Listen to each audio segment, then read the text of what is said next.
March 23, 2021, Intel's new CEO, Pat Gelsinger, stands in a studio. The camera crew bustles around him as he prepares to address the company and share his strategy, a plan to save Intel. The tech giant had once ruled the industry, yet recently they had been beaten down time and time again.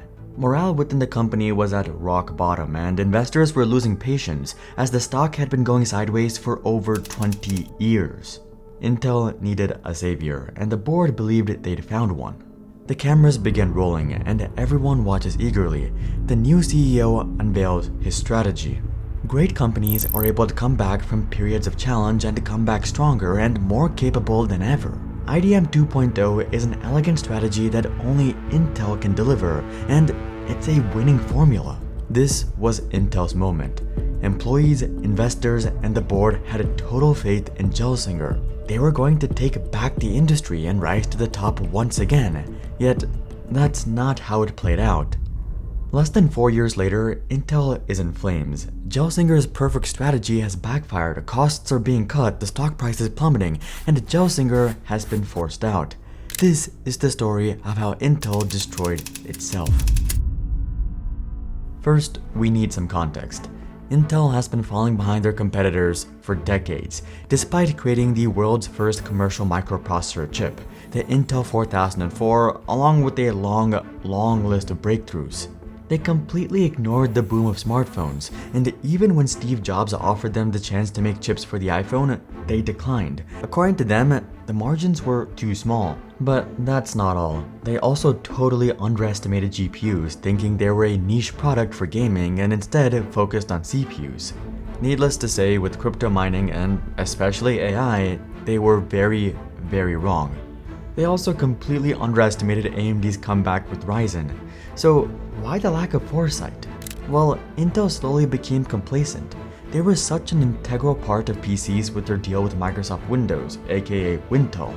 They made billions from this, but this also made them blindsided when PC sales began to slow in the 2010s. To call Intel a slow mover would be an understatement. They needed a radical change. They needed a bold new strategy. They needed Patrick Gelsinger. In early 2021, the board appointed Gelsinger as CEO, and there was reason to be confident. Many giant companies fall into the trap of appointing someone with accounting or general business experience into the role of CEO. Intel themselves had done this for most of the 2000s, but Gelsinger was different. He had been an engineer at Intel for 30 years and even led VMware as CEO. He was the lead architect on the 486, Intel's first x86 chip, which is still a huge part of computers today. It wasn't just the board either. Intel staff was ecstatic. Even those inevitably laid off by Gelsinger believed he was the right person for the job. So, what was his plan? As he addressed the company, he laid out his vision to put Intel back on top. We are setting a course for a new era of innovation and product leadership at Intel. We will use IDM 2.0 to design the best products and manufacture them in the best way possible for every category we compete in. But what even was IDM 2.0 and how is it going to save Intel? Well, Gelsinger was betting big on something called foundries. These are massive manufacturing plants where microchips are manufactured. Chipmakers like Nvidia and AMD design their own microchips, but they outsource their production. Intel, however, designs and produces their own chips, and now they were going to massively expand this production. Why? Well, when you look at the benefits, it makes a lot of sense. With Intel falling behind, they needed a huge way to catch up, specifically to TSMC. TSMC is a gigantic chip producer based in Taiwan, which holds over 50% of the global foundry market. In fact, they just recently crossed a $1 trillion market cap. But TSMC was unique. They didn't design their own chips. They only produced chips for others like Nvidia or Apple. There are very few options for foundries, and pretty much everyone relies on TSMC in some capacity. They made the most advanced chips, yet Intel, who only made their own chips, were falling far behind. Intel needed to catch up. They already had their own foundries, which exclusively produced their own chips. But with this investment, they were going to produce chips for everyone else as well. External customers meant more money. Gelsinger said, IDM 2.0 is an elegant strategy that only Intel can deliver, and it's a winning formula. Intel was in a unique position, being the only chip manufacturer in the United States. And the US government saw this as the way to defend American chip superiority. The Senate is now on the verge of passing a major bill to produce the production of crucial microchips right here in America so that the US doesn't need to buy them from Asia, specifically Taiwan. With the CHIPS Act soon passed, Intel alone would have access to billions in funding and subsidies. The stars were aligning and Gelsinger was optimistic. Intel has its best days in front of us, he said. Yet, it wasn't a small bet. Intel needed to invest over $20 billion to enact IDM 2.0, and there'd be many more costs after that, adding up to a total of $100 billion. But this could put them back in the game. Intel had become too reliant on consumer desktop CPUs, leaving its revenue tied to market conditions. Even a small ripple in demand could cascade into a tidal wave, shaking the entire company. They needed to diversify. IDM 2.0 was Intel's lifeboat. Investors were confident, and after Gelsinger took the reins, Intel's share price jumped to $64, the highest in 2 decades. Everything was going great. Intel was set up to take on the world. Yet, before things even began, the cracks began to show. The plan was excellent, but Intel still had a massive problem. One of the most important factors of a semiconductor is its process size. The smaller the process, the more transistors can fit on a microchip. More transistors means faster speed and less power used. In the 2010s, Intel announced a massive breakthrough. Their chips were going to have 10nm process nodes, and they were going to be ready in 2016. Extremely impressive, but there was a problem. A few years went by and the semiconductors were nowhere to be seen. There was delay after delay. Despite Intel's aggressive plans, they hadn't laid the groundwork and were trying to shrink the semiconductors with the same old technology. The revolutionary 10nm chips would eventually be pushed back to 2019. This would have been impressive in 2016, but keep in mind, Intel isn't the only one making semiconductors. By 2019, this breakthrough was already out of date, but it gets even worse. Heaps of the chips they were producing at 10nm were defective, so they had to push back their next innovation, 7nm chips, from 2021 to 2023 or even later. But why couldn't Intel keep up? What was causing all these delays? Well, other foundries had adopted a new technology, extreme ultraviolet lithography or EUV. Intel, however, had tried to innovate without it. They were extremely aggressive and optimistic, yet hadn't laid the foundation to support this leap forward. In 2021, as Intel began IDM 2.0 and building the new foundries, they were still simultaneously fixing their massive failure, still trying to deliver these 10nm and 7nm semiconductors. Things get even worse, however, when we look at TSMC. Since they were producing semiconductors for all kinds of clients, they were far more experienced than Intel, who only manufactured their own chips.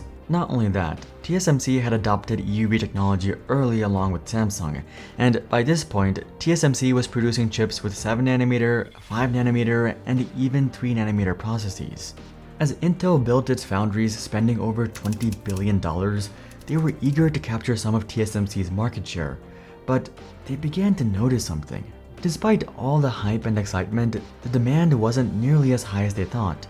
In fact, they were struggling to capture new customers. But the explanation is pretty simple. Intel was falling further behind, and it was apparent to everyone. Other tech giants just didn't trust them, especially compared to TSMC. Intel was aggressive, but they got too far ahead of themselves. Now, they were playing catch-up, and it was impacting their new IDM strategy. At a time when manufacturing was getting harder and harder, we set a more and more aggressive goal, said Intel's past CEO, Robert Swan. We prioritized performance at a time when predictability was really important. Intel's new investment was off to a troubling start, but things were about to get much worse. Intel differed significantly from TSMC in a very important area. Though it was more than just their chips or manufacturing, it was something at the heart of each company. TSMC spent a huge amount of time and effort with their customers. They had a reputation for this, decades of it. TSMC's foundry was dedicated to external parties, so keeping customer trust is their top priority. They even say so on their website. With Intel, however, it's much more complicated. They struggled to build trust with other giants like Apple or Nvidia. Part of it came from a conflict of interest. Intel manufactured chips, but it also designed them. Naturally, they would prioritize their own chips over external partners who, despite manufacturing for them, were actually competitors. As such, companies like Nvidia didn't exactly trust them, so getting their business was unbelievably difficult. Other companies like Apple had abandoned Intel altogether in a dramatic fashion.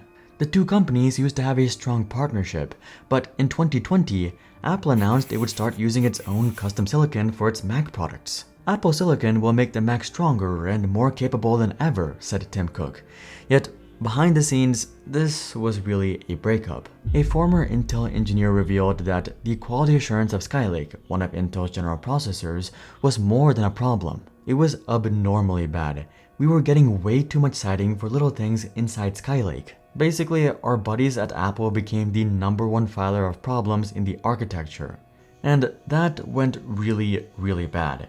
When your customer starts finding almost as many bugs as you found yourself, you're not leading into the right place. Apple was becoming more and more frustrated with missed deadlines and issues and decided enough was enough. I mean, just think about it. Why wouldn't you use the company making better products with more advanced technology with no conflict of interest with better customer service?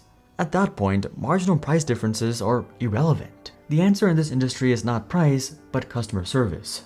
To make matters worse, the trend Intel banked on had played out its natural and unfortunate course. The 2020 surge in semiconductors was slowing down and had now hit a slump. What everyone wanted now was GPUs, not CPUs. So not only was Intel fighting to win back customers, but the industry itself and the trend they banked on was failing them. By this point, Intel had poured billions into foundries. They set out to build 2 in Arizona, but also needed to invest to upgrade their existing plants. $3.5 billion in New Mexico, $3 billion in Oregon, $350 million in Costa Rica, $7 billion in Ireland, and over $10 billion in Israel.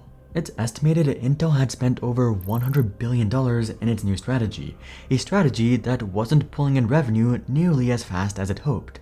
There were some big contracts, even from Nvidia, but by this point, it was years into the strategy. To solve this problem, Intel had to take drastic action. In 2024, with a lack of customer trust and revenue, they created an independent subsidiary for its foundry business. The idea was to completely remove bias and conflict of interest from manufacturing. Then came the cost cutting. Intel announced $10 billion in cost cutting. 15% of staff would be removed, 15,000 jobs would be lost. Despite this move of good faith and a contract to produce chips for Amazon's AWS, it was too little, too late. By the end of 2024, their share price had fallen to just over $20. The entire company had turned unprofitable, and staff morale had fallen once again. Enough was enough. In December 2024, Intel announced the abrupt and sudden retirement of Patrick Gelsinger. Most suspect, however, that the board had fired him. It was so sudden that the board didn't even have a successor in mind yet. They just knew that it was time for Gelsinger to go. And Gelsinger's troubles aren't over just yet. Intel is now suing him and seeking to reclaim the $207 million he earned as a salary. The claim is that he hid the mismanagement and failure of his foundry strategy from investors. And it really seems like the foundry strategy was doomed from the start. They had made mistakes prior and they were trying to spend their way out of a core issue instead of tackling their foundation.